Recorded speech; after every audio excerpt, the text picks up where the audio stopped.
Welcome to another episode of Thoughts While Drinking Coffee. And also, it's another really bad smoky day here in the Carson Tahoe Basin. We've had AQI levels at 200 and above for at least the last week. So not really the ideal conditions to be going out and taking pictures or even riding your bike or hiking for long periods of time. And so I started thinking about, well, what are 3 mistakes that I make when I do go out? And I came up with 3 easy things that I need to work on improving myself, because they're just things that, honestly, I just don't think about because I think I'm too in the moment of being out there shooting and having a good time, and I forget about these things while I'm in the field or I'm getting ready to go out.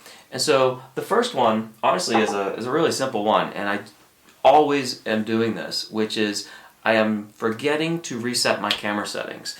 Because most of the time I leave them at whatever they're set at the last time I was out shooting. Take a look at your menu settings before you head out. Before you put this camera in your camera bag to go wherever it is you're going, make sure your menu settings are set right. Make sure that you've got your RAW set to where you want, not RAW plus JPEG. Make sure you've got your second card usage to however you want it to be, backup or RAW plus JPEG, or just to sit there as additional storage. It's up to you. But just double check your settings is all I'm saying. Because that is one mistake that I always make, and I always remember it after I've taken like the first 20-30 pictures and I'm somewhere else and I notice it. And so that's the first tip. The second one is, and I've said this in many videos before, which is slow down. Be the human zoom in some cases. If you've got a variable lens on, or if you're using a prime lens like this, it's even more important to basically be the human zoom and slow down, look at what's around you. I become one of those photographers where I already know what I'm shooting and I'm excluding everything else around me because I came to get that shot, I got that shot, and I leave. I'm not really too sure. I think part of it for me is just haste. I want to get in and I want to get out.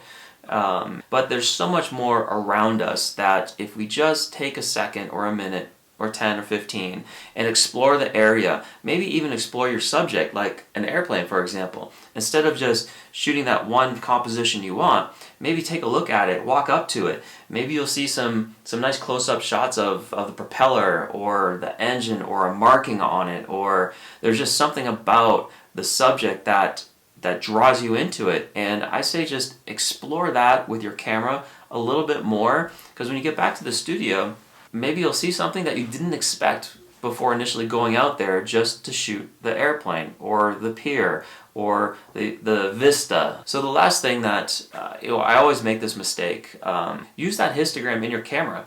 They put it there for a reason. It really will show you where the majority of your pixels of the photo are, whether they're super bright or they're super dark, whether they're right there in the middle.